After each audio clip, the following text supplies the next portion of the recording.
So another week of the NFL is in the bag, and we are once again here at Across the Gridiron to go through all the details that you want to talk about. I'm here once again with my friend and yours, Eddie Ekbo, to break it all down. So, Eddie, how was your week, my friend?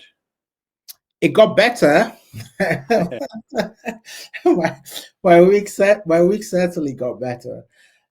It was a great week 7. I would say the London game was a much improved performance, and we'll get into that.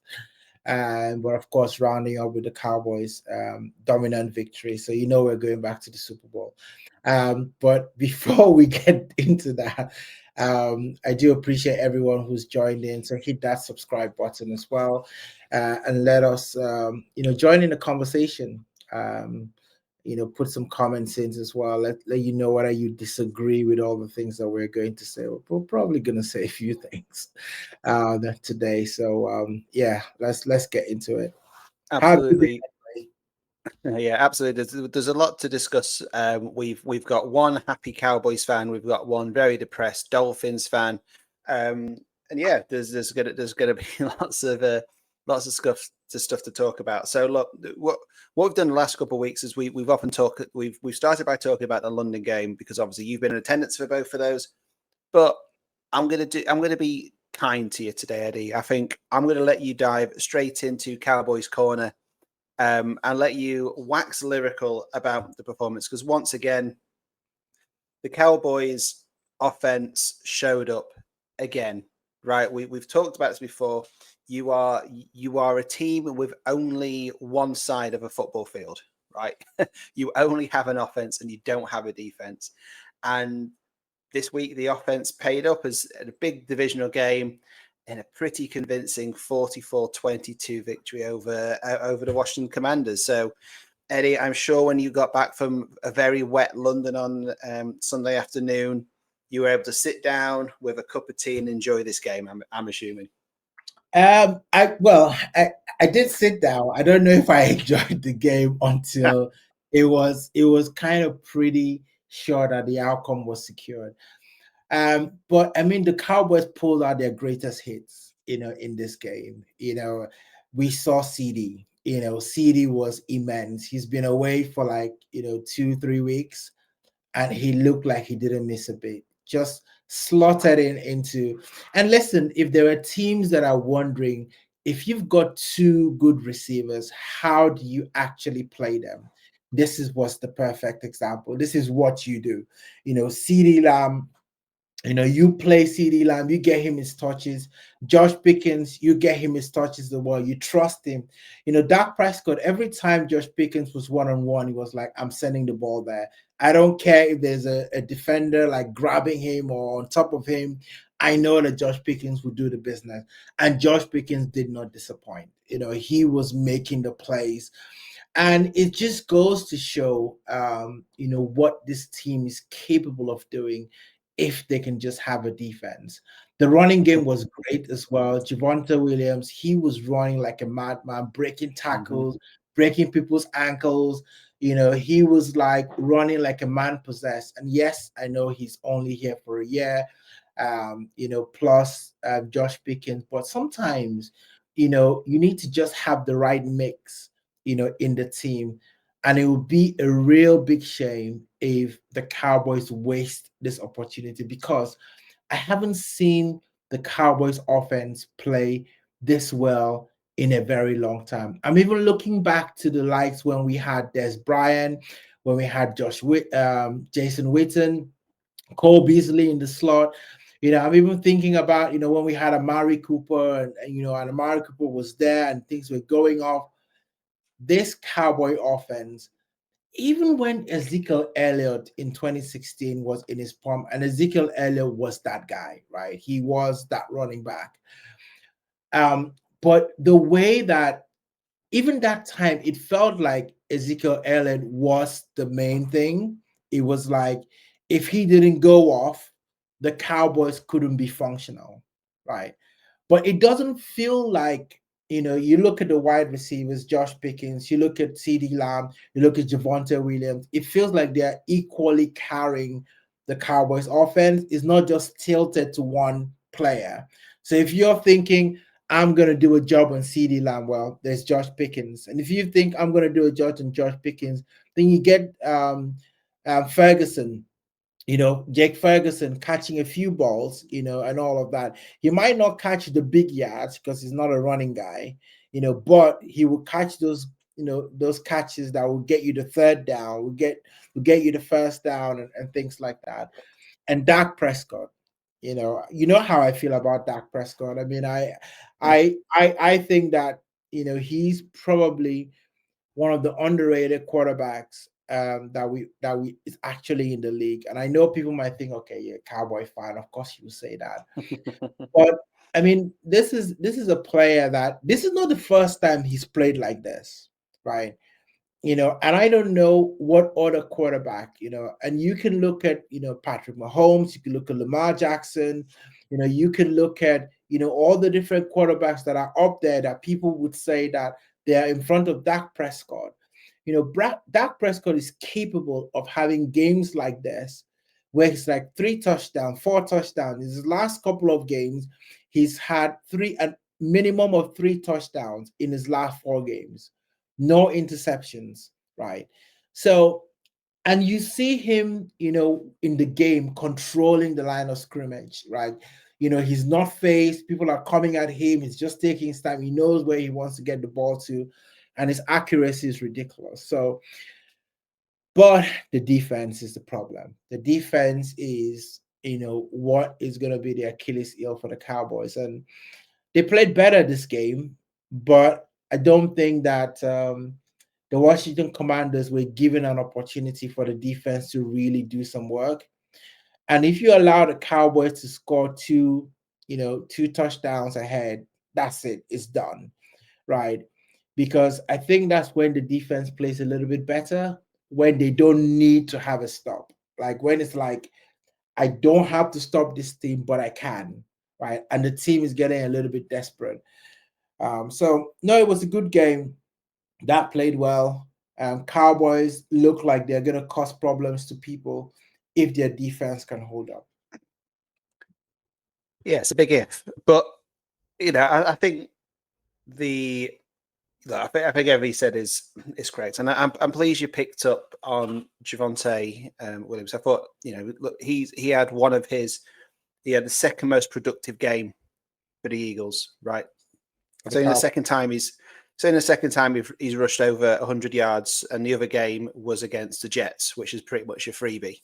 So 116 yards off 19 carries, 6.1 yard average per carry, and that's the best he's been since the Week 5 game against Jets. So he was obviously made a big difference.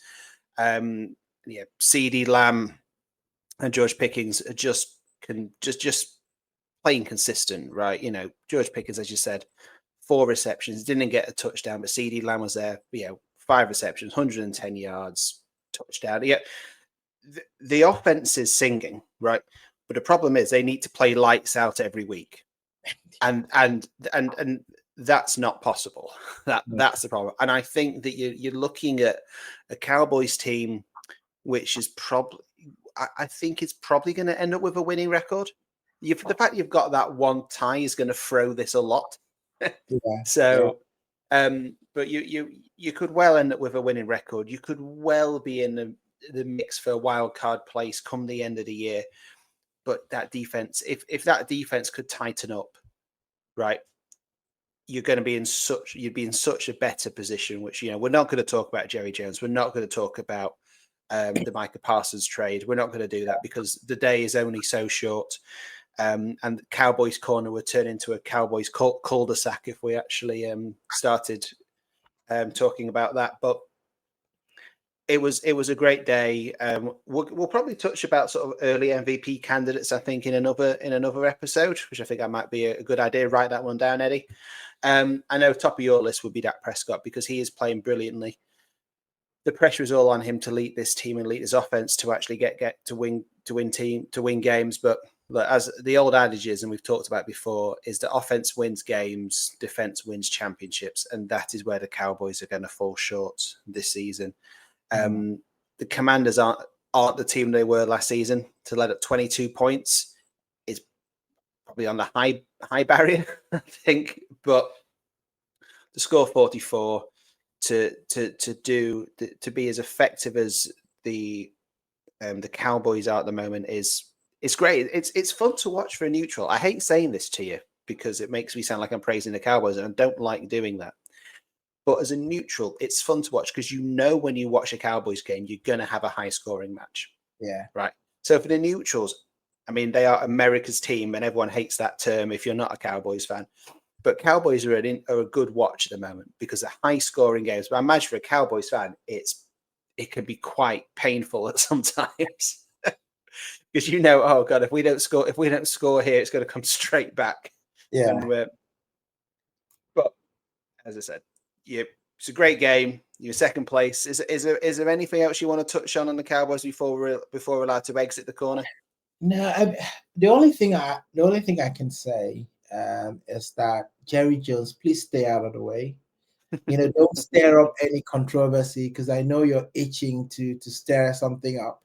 He's gonna say something now that is just gonna create, controversy. And now the story is gonna be will the Dallas Cowboys pay Josh Pickens? And you can already see that beginning to unfold, right? How Cowboys always treat players who deserve to be paid. And he's going to make a big story about that. Will he pay Josh Pickens? Will he not? He will say stuff about the fact that Josh Pickens, get paid, and then he will say he doesn't get paid. And he just stirs up unnecessary. Just when you think the offense is humming, right? Then he starts to talk about, whether Josh Pickens is going to get paid. And Josh Pickens might be thinking, well, you know what? Maybe my long-term future is not the Cowboys. And right now, he's feeling the Cowboys. He's feeling Dak Prescott. He hasn't played with a quarterback that has brought this out of him, right, in all his time in the NFL. And, if you're a wide receiver and you've got a quarterback that is as good as Dak Prescott, right, Dak Prescott has gotten a lot of wide receiver paid, right, in the league. A lot of players that have played with him, have made so much money, on the back of playing with Dak Prescott because he gets you the ball and you get your yards. And all of that. So Josh Pickens, let's just hope Jerry Jones stays away from controversy and not, ruin what looks like good momentum building in the Dallas. Well, yeah, you can say that, but he's going to. So I mean, it's almost that's almost inevitable. I was just a quick final on this game. Obviously, it was a rough game for the Commanders, made worse by Jalen Daniels exiting the game with a hamstring injury. We think. I haven't seen any confirmation of how long he could be out for, but this wouldn't be ideal. He's a big part of that offense. So hopefully Jalen Daniels will be back fit soon, although I'm sure you don't wish him that well, given where they are in the division. Let's move on. And look, I know we've got this depth further down the running order, but I just need to get this off my chest, I suppose. Shall we talk? Shall we talk about the Dolphins? What the heck happened there? I mean, look at me last week, bigging up the Dolphins, giving them high praise, motivating them. They didn't listen. They didn't watch the podcast because it's yes. Who would have thought you didn't have McDaniel watching this podcast? Yeah, it was a nightmare. And I saw this coming a mile off. How you picked Dolphins in the prediction is beyond me, Edward. I don't know why you've done that. But anyway, it was... I mean, the funny thing was that I was watching that game, right? And HN was being himself, right? He wasn't like HN was playing badly. It was just Tua, right? Oh, Tua, had a nightmare. He was just Tua. I mean, okay, one of the interceptions, I don't blame him. Well, I don't know if I don't blame him. The ball was a bit high. The player went for it, popped up, and then, they took it for a pick six. So I just, he looked like someone that doesn't believe in his team anymore, right? He looks like a player that is not leading the team and he's not transmitting confidence to the players around him. Because sometimes you see, quarterbacks, they would have games where they're not necessarily at their best, but you see the players actually, catching those almost balls, when the wide receiver gets his quarterback out of a hole, because they've just done and grabbed something that, okay, they shouldn't have caught that ball. AJ Brown does this all the time. Like, Jamar Chase, Justin Jefferson, they do this all the time. They play for their quarterbacks like they're going to help him out, right? I'm going to catch that ball and move the ball forward. And I don't know, it just didn't, it feels unfair, but it didn't look like the Dolphin players wanted to play as hard as they could for the quarterback, because it almost felt like, well, there he goes again, throws another interception. I mean, what did you think about that game? Because I was really shocked that Tua played that badly in the game. I'm not surprised he played as badly as he did, because there's been so much negativity around the camp at the moment, and some of that has been, labeled at Tua's door, given his comments last week about leadership. He caught some negativity off that. McDaniel said, "Oh no, that wasn't the forum to say this." So I think he's been given a bit of a rocket internally, but the whole camp just does not seem happy at all. When we did our predictions, I gave you it was a 2 for prediction. That one would be that the Browns would win. The second one would cost McDaniel's his job. That bit hasn't happened yet, but he could have cost Tua his job. Tua was benched for Quinn. Is it? He was, how do I have to pronounce his name? But the rookie QB came in. He actually got elevated to second choice after Wilson, I think, picked up an injury. Yeah. And Tua's just, 12 out of 23 in terms of attempts. He only threw for 100 yards, 3 interceptions, no touchdowns. You cannot win a game. You cannot win a game if you are turning over the ball with such regularity. And he was benched, and rightfully so. I think that the Dolphins are in a bit of state of flux now. Do I think Tua can turn us around? Yes. Every quarterback has a bad game, but I don't know if he could turn it around at Miami. I think the whole thing is getting so toxic, and I think Miami are looking at that. If Miami wanted to move on from Tua, they should have done it last summer. If they cut it, there was obviously a spate. I was reading an article about this earlier today. There was obviously a spate of QBs who were paid elite level money, but they are second or even third tier quarterbacks. Yeah. Tua is one of them. It was $64 million a year or whatever it is, and if they cut him this year, they're going to have like nearly $100 million of dead cap spend, and you don't want to be a Cleveland's Browns. Ironically enough, who we played last weekend with a really expensive quarterback sitting in the stands, right? You don't want that in your franchise. So, but this was just poor. And again, when we jumped on the call last week, I think we were doing our predictions. I overheard you listening to a pundit, a very excitable pundit, talking about this is a get right game for Miami. You're losing 31-6 in your get right, 31-6 in your get right game against a team like Cleveland Browns. Something is wrong, and it was just bad the whole way. Waddle, I know he went off injured in the fourth quarter, but one reception. Yeah. Right. He received 1 for 15 yards. The only person, as I'm pleased you mentioned him, was Devon Achane, who can at least come out with some bit of credit. 13 carries, 82 yards, average of 6. We were just that's a higher average carry per yards. We were looking at Javonte Williams, who was singing his praises for for Dallas. So no, I'm not surprised this happened. I don't know, and I don't know where the Dolphins go from here. Is it fixable? I mean, is it like rip it all, start again? Is this? Well, that's the thing is you can't just rip it up and start again because you've already committed to Tua. Yeah. So what could you do? You could cut him, right? Which I think I personally think it would be a mistake to cut him. But then if you cut him, you lose so much cap, right? Yeah. because he's got that committed.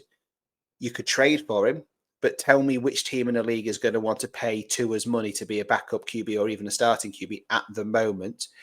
I mean, there are a couple of places where Tua is obviously a better choice, better starting quarterback than what teams actually have. But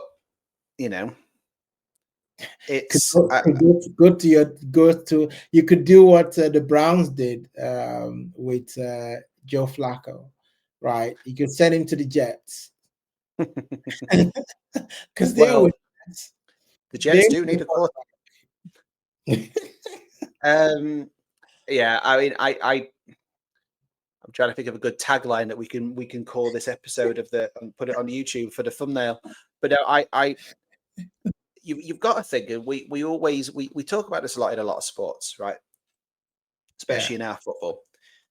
If the results aren't good, you can't sack the whole team, right? Yeah. You can't replace a whole team if it's not working. There's one person you can replace, and that is the manager and head coach, right? Yeah. So I don't think McDaniel will see out this season, right? He is in the hottest of hot seats at the moment. He is sat in the oven with his arse on fire at the moment. But and obviously we've seen Tennessee react, obviously with Callahan losing his job earlier, also later last week. This is a sort of game, and this is a sort of performance that gets head coaches fired, right? And there was no fight, there was poor reception, poor play calling, the whole thing, poor defense. You can't rip it up and start again because you've got too many players on big contracts to rip it up and start again. You could trade Waddle, you could trade Hill, you could try and trade Tua, but I don't think anyone would have him because I think people would have Hill back next year as long as he recovers from his injury. People would take Waddle because Waddle's got a lot of upside, and I think there's going to be a lot of people looking for someone as explosive as him. Yeah, but I don't think anyone's going to take Tua at that value. So you're going to have to perceive with Tua for the next year or two, unless you just take a huge financial cut, or he decides to retire if he's had to, or if he makes a choice to retire. But we talked about this in the off season. He's going to be walking. It's very hard to walk away from that huge amount of money unless the doctors tell him you absolutely have to do this for your health and for your family's health. So, yeah. I think it'll be McDaniels. They'll need a new head coach. They'll need a new style of play, and they just need to be tougher. They need a tougher head coach, and that's it really. Yeah, I was checking the news because your owner Stephen Ross, he always meets up with McDaniels, after each game. Mm-hmm. But I think what's coming out, it feels like that dreaded vote of confidence that we always have over there, where it's like, McDaniel's not going to be sacked. That the guy has just one more game, right, to show up and do something. So you might be right. That dreaded vote of confidence might just be what sinks him completely. Yeah. All we can do at the moment is just be happy for the existence of the New York Jets at the moment. Because at the moment, the Jets are the worst team in the league. Yeah, probably. You got the Titans and that kind of stuff. If you look at the AFC, Dolphins 1-6, Jets 0-7, Ravens 1-5, and you do think they will improve at some point. Yeah. And then you got the Titans 1-6. I mean, the Dolphins are worse at the moment. Seem to be playing worse than all of those. And the Titans are obviously probably a weaker team, but they do have a weaker squad. They don't have the talent in that the Miami team do. Miami just underperforming. I think the biggest underperforming teams in the league are the Ravens and the Dolphins. Yeah, I think you're right. And let's give some love to the Browns. They're not exactly a great team, right? And I think that's what puts the nail in the coffin for the Dolphins, because the Browns won that with their defense. I mean, Quinshon Judkins, I've seen him in real life. He's great. He was pummeling, running the ball and all of that. It wasn't like Steve Dillon Gabriel was was really that good. I don't know if he threw for up to 200 yards. I think it was probably No, 116, but he was a fairly efficient 13 out of 18. It's a decent percentage for a rookie, but you don't need to rely on a rookie when they didn't need him to do much. The Browns had lots of short field goals, field positions in the game because of the turnovers. So when you give up 3 turnovers, and especially where Tua gave the ball up, they just took advantage of it. Yeah, 1 pick 6, and he gave 1 away actually inside his own end zone.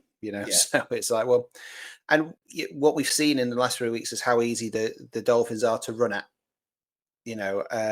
But anyway, look, to be fair to Browns, fair play. I'm pleased with Dylan Gabriel. I'm always pleased when a rookie QB gets a victory because it's such a tough league, and I think the rookie QBs are so much that is expected of them. But Gabriel's come in and done a steady job, right? And I think we don't have to look very far in the AFC. We just need to look in Miami's own division to see how good rookie QBs can be if they are given time to adapt. And that's obviously Drake May, who's doing a fantastic job. And oh my goodness! Again, in terms of the Patriots are unfortunately the second best team in the division at the moment, in the league at the moment. Outside the Colts, they're doing it. They're doing a fantastic job, and Drake May is doing a fantastic job. So don't want to talk too much about the Patriots, though. I don't want to give them any love. But so it's great to see Dylan Gabriel picking up a win, albeit at the expense of the Miami Dolphins. Now that's enough for the Miami Dolphins. I can't talk about them anymore because I will get too depressed. We just looking at the time, as we want to try and keep this around sort of just at the 45-minute mark. So we've got 15 minutes left. So we've got 2 games we kind of wanted to pick out, or 3 more games we wanted to pick out. But let's move on to next to probably one of the games of the day was the Giants at the Broncos. With Denver 33 versus 32. Now this was an incredible game, Eddie. Do you want to take people through the story? Yeah, so this game was only going in one direction until the 4th quarter. You would look at the points that came out of this game and you would think, wow, this was, quarterbacks were song, everything was humming. It was anything but that. The Broncos weren't doing much in the game at all. And I think in the 4th quarter, the Giants were leading still by a lot of points. And then all of a sudden, it just seems like there was chaos, that just started going on. And you've got to feel for the kicker because the kicker misses that extra point. And then, that you almost knew that this is just typical kind of Giants type of thing where, they're so close to a win. And then the defense that you would have thought was probably the stronger unit, within the Giants could have stopped the Broncos because they all they needed was just stop the Broncos and they had that victory. And the Broncos just needed a field goal to win that game. High scoring game, but it was just one of those that was very, very strange. I think there you saw, 2 quarterbacks, one a rookie quarterback who's you got to give him some grace. He's going to have up and downs, in the season. Had a few flashes here and there. He doesn't have all his weapons. Malik Neighbors is injured. And then you look at Bo Nix, who played considerably well last season. I feel like this season is his sophomore slump, right?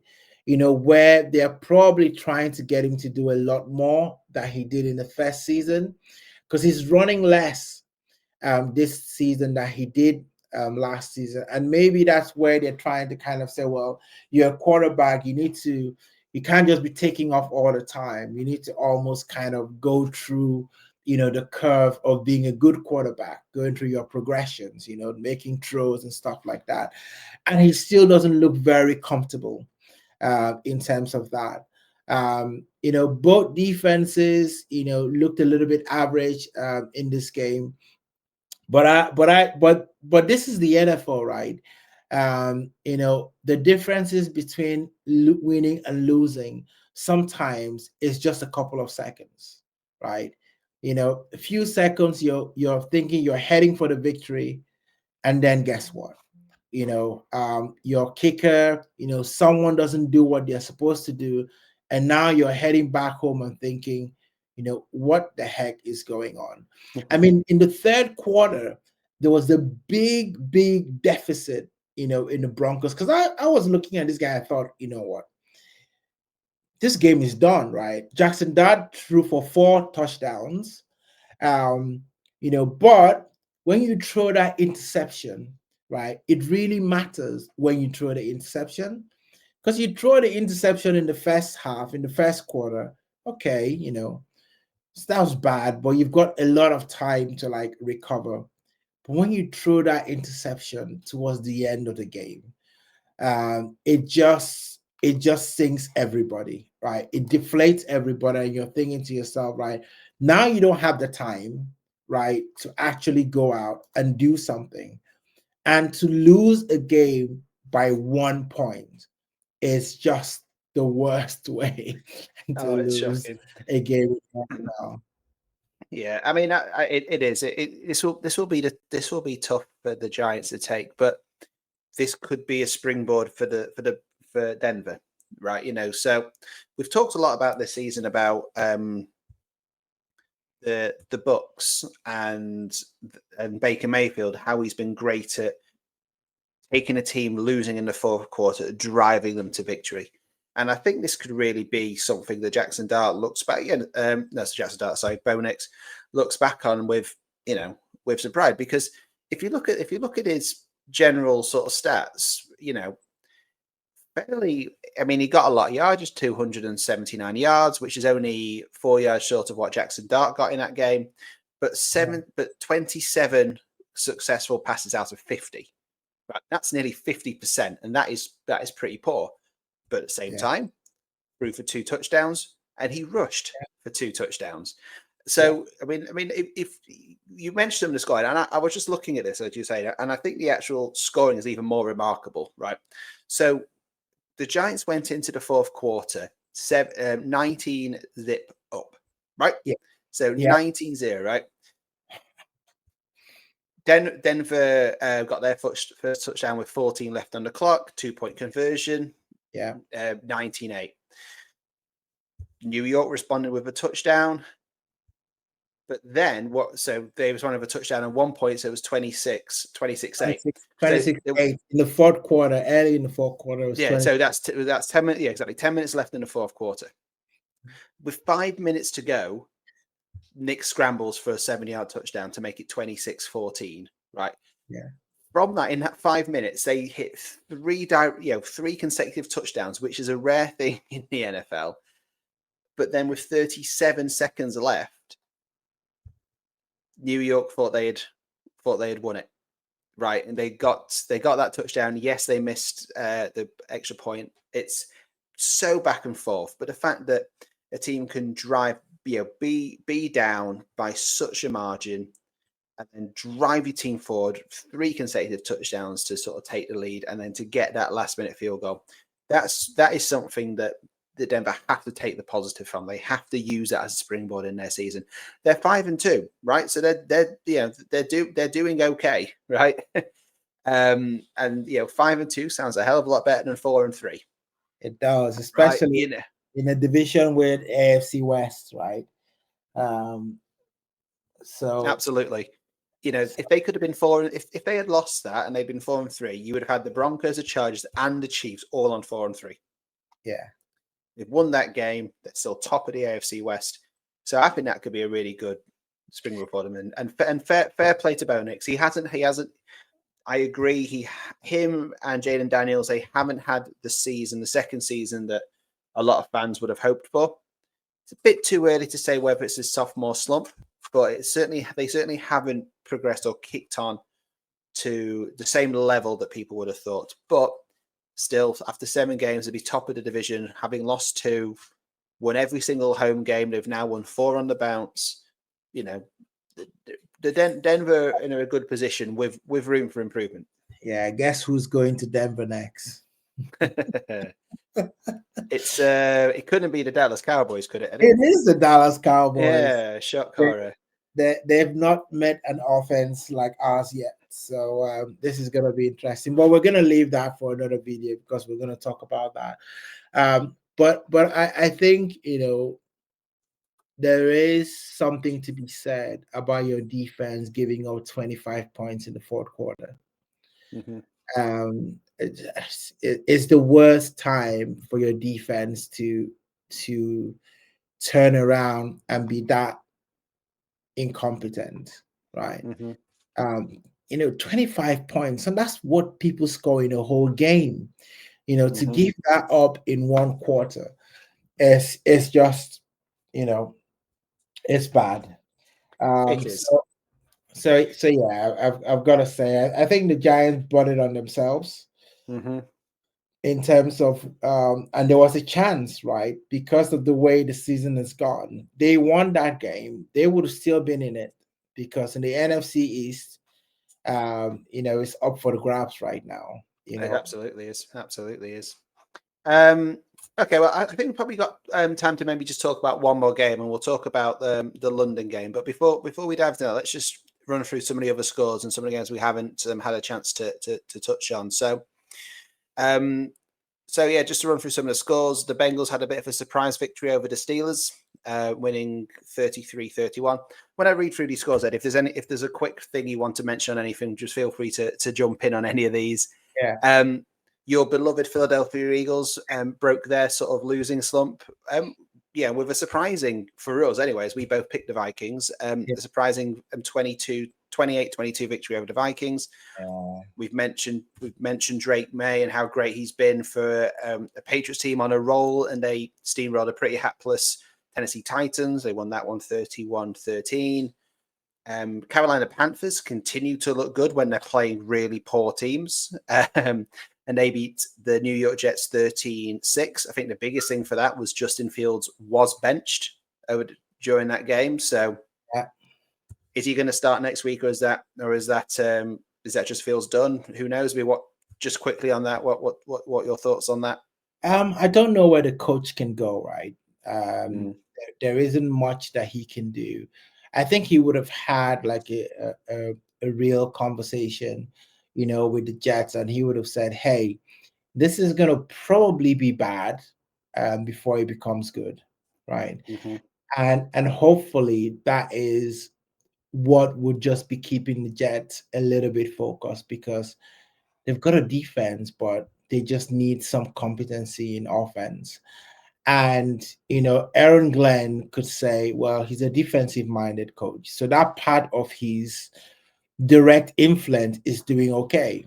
So now it's a question of, okay, maybe does he get a good offensive coordinator to come in and help a little bit, help with some of the things that you can use to overcome bad quarterback play, because sometimes you could, have an offensive coordinator that maybe just schemes things a little bit differently, try something different to get the offense going and just get them to be at least just competent, even if they're not great. So maybe that might be the first thing that they do. They might get a new offensive coordinator that might come in and just help things. Well, they need a miracle worker. So I'll have to see if Jesus Christ is available to be an offensive coordinator. See if he's ready to moonlight. What else we got here? So we've talked about the Dolphins and the Browns. Unfortunately, we had the Chicago Bears. Pretty good, pretty decent 26-14 victory over the New Orleans Saints, who they're another team who continue to struggle. The Chiefs blew out the Las Vegas Raiders 31-zip. That was as comprehensive a victory as you can. And the Chiefs are slowly but surely building momentum. 4-3. Yeah. Still looking good. Obviously, they're still a playoff. I mean, I joked about and said they'll be one and done in the playoffs. I still think they could be. Yeah. I even said they might not even make the playoffs, I think, at some point, but I think they are slowly building momentum. Yeah. Mahomes is looking better. Kelsey's looking better. So, but I And mean, the Shirak is back. Absolutely. But it is only the Raiders, so let's not give them too much credit. Yeah. The one game we were going to talk about, which I think we've run out of time for, is the Colts winning once again, this time on the road to the LA Chargers, a team a lot of people have thought potential underdogs this season. This is a great victory for the Colts, 38-24. Do you want a quick minute on this game? Because I know it's something you wanted to. I know you had it in the running order, but we've kind of lost time. Yeah, we have lost time. The one thing I would say that Indiana Jones, aka Daniel Jones, is not a fluke in the Colts. No, not anymore. You watch that game and it doesn't look like they're fluking their way. It's not like one score games that you're kind of thinking it might swing in one direction or the other. Jonathan Taylor right now is the best running back in the NFL, no question about that. He's absolutely 3 touchdowns, I think he had in that game, if I'm correct. And he was unplayable, absolutely unplayable in that game. And Daniel Jones is looking good. Yes. All the stories about Justin Herbert, about how he's one of that, and that used to annoy me, how they used to put Justin Herbert above Dak Prescott. I'm just like, what exactly is the reason why you're doing that? What is the evidence? And he looked bad. He looked bad in that game. He looked like he wasn't, and hey, the game says that they scored 24 points, but those were garbage points, right? Towards the end of the game. It wasn't like as if this was anything close. That game was pretty much done, for a long time. And at some point, when you score 30 something points on an opponent, you're just like, okay, you're not trying as hard, right? Because nobody wants to get injured, in a game that that you're already winning. I think they already scored the 38 points. And I think for like what in the fourth quarter, they had already scored that many points that, the last 13 minutes of that game, these guys were just padding stats. They're just padding the stats. The Chargers were just padding because they didn't score. They didn't score again. So it was just like, okay, you scored 24 points, but really those 24 points does not really reflect how one-sided this game was. Colts deserve everything that they got. Absolutely. This was a game that was almost deciding in the second quarter. Yeah. The Colts in the second quarter outscored the Chargers by 17-0, right, to really take the game away. So at halftime, the score was 23-3. That's a hard storyline that's a hard result to come back. And yeah, the Daniel Jones redemption arc continues apace, which is great to see. He is certainly this season Sam Darnold, Baker Mayfield. And then you look at some of the other quarterbacks who are struggling, whether it's a Tua, Justin Fields, and say, look, there is hope. If it's not working in one particular team, doesn't mean it can't work in another team. Sure. And then the only other 2 scores that's worth mentioning: Green Bay Packers won on the road against the Arizona Cardinals, 27-23, and the 49ers picked up a 20-10 victory over the Atlanta Falcons. So we'll just wrap up, Eddie. We'll just talk maybe sort of 5 minutes on this because we've talked a lot about the London games. This was the final London game, international game in London this season. 3 weeks in a row. You've been to all 3. This time it was the Jacksonville Jaguars losing comprehensively to the LA Rams 35-7. This was this really was a walkover, wasn't it? But first of all, forget about the game. Do you enjoy it as a fan? I'm assuming it was great to be there again. It was great. It was great. Always love going to watch the NFL game. The atmosphere is always electric. I was there pretty much early. I was in the fan zone interacting with the guys. So watch out for the vlog that should be coming out soon. It's called a blog, not vlog. Vlog. Put it together. I don't know why I keep saying that, but watch out for the vlog. That's gonna come out soon. Still editing and putting all the stuff together, but the experience, of going for an NFL game and just being there in the stadium to catch, the excitement, watch the game live, see the players perform. It's great, always great. And so I'm always grateful when the games come, because it's that one opportunity to be part of the NFL family, even in the United Kingdom. And this game did not disappoint. It had, it had everything. There was this. I was where I was sitting. There was this guy. It was clear that this is a proper football fan, not American football fan, but a normal football fan. He was heckling all throughout the game. He was noisy. In the first half, he was like, we're a second half team. He was supporting the Jaguars, so he was like, we're a second half team. We're gonna, we're gonna light it up in the second half. He was saying, when you're 21-0 down at halftime, you need to be a bloody good second half team to bring that back. He was still screaming, we're a second half team. Everyone around him was so happy when he left. I think he left towards the end of the third quarter when he just knew that, okay, this is not happening. And so he left the game, and almost everyone unanimously was like, whoo, because he was just so loud. But I mean, this is what you get, in the game. Everyone is just, expressing their passions. All the fans are there. Some, intently, cheering in the game, but some just there for the experience, and there's nothing wrong with that.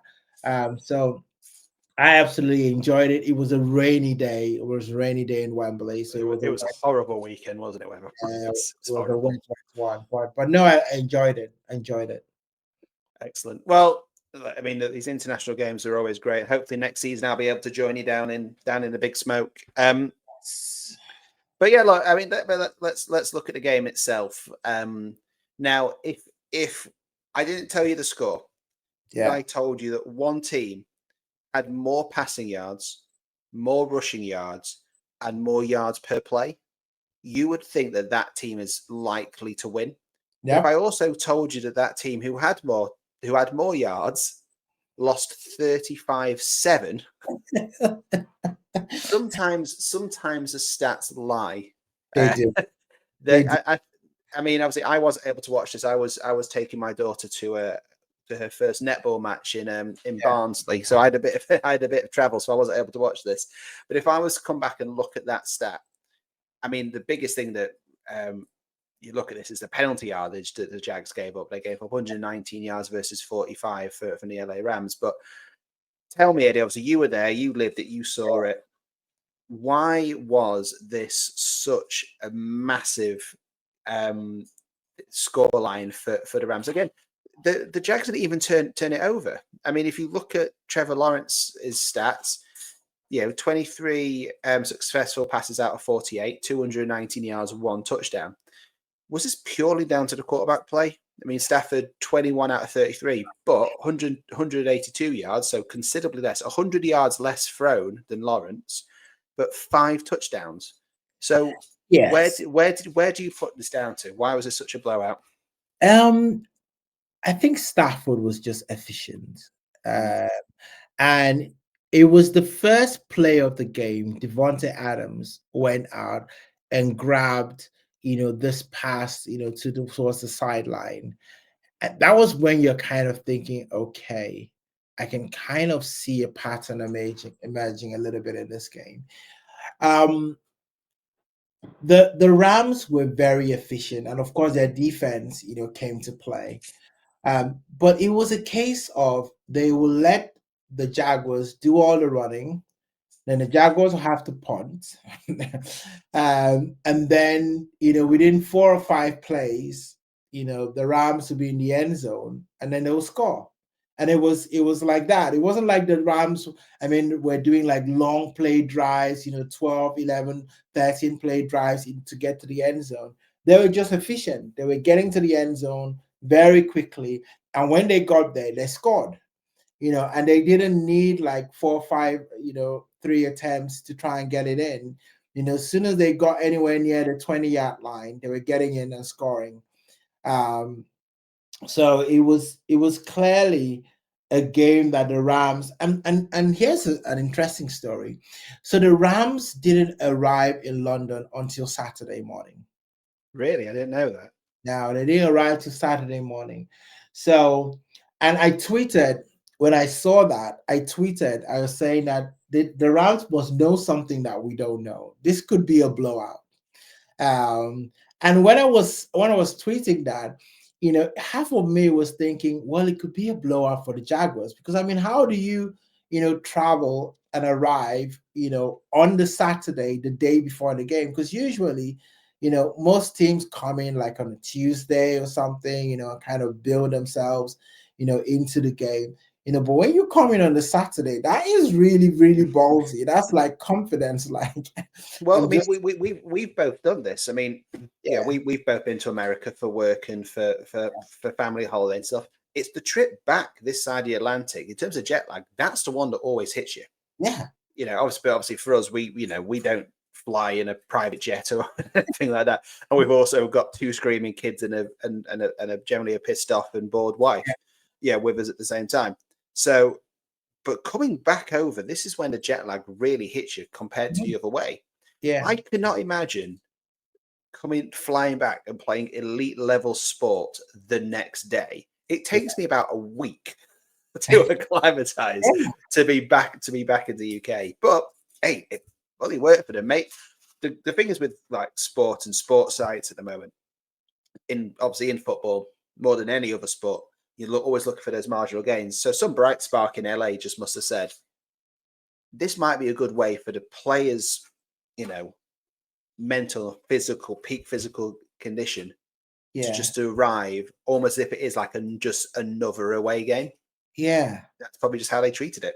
It must have been that, right? Because I mean, there are some trips, if you're traveling, Seattle to a couple of places to go and play. Miami and that kind of stuff. You're Yeah, yeah, yeah. that is a long, so they probably looked at it that way and said, hey, let's just look at it this way. We might be going from the east to the west coast, to go play a game, right? So let's treat it like that. I mean, I would be fascinated to know what that plane ride was, right? Was there someone like was walking around? I was like, you need to go to sleep. You need to get your rest. Mm. Like how, that plane ride, they must have, I suspect, and they must have not left LA on the Saturday. I think they probably would have been in the East Coast, right? They had to be in the Well, East Coast. it's an 11-hour flight from California. It's an 11-hour Yes, flight, 8-hour time difference. That's yes, a huge yes. swing. But So what I suspect is that they probably were somewhere like in the East Coast, and then it was like a 6-hour flight, because then that's really doable, right? If you fly from the West Coast to somewhere in the East Coast, maybe a couple of days before you do all your training there and everything, and then you get on the plane, and then 6 hours, into London, yeah, could work. But yeah, they might do something that other people might try next time just to see. absolutely, absolutely. Well, I'm sure you'll be there, being our reporter on the ground, doing your vlog um, next season. But look, as always, let's leave it there. It was another great weekend in the NFL. It's great to unpack it with you as always, Eddie. We'll be back we'll be back later in the week, actually, of course, to do our predictions to see if Eddie can finally catch up with me. About 4 or 5 games behind now, Eddie. So you've got a long way to catch up. But for now, Eddie, for this week, take us home. Yeah, so week 7 has told us a lot of things, right? It's told us who's rising, but it's also told us who the real teams are, right? The Colts are for real, and the Rams are out. Dallas Cowboys are alive, and the Miami Dolphins, they've got some homework to do.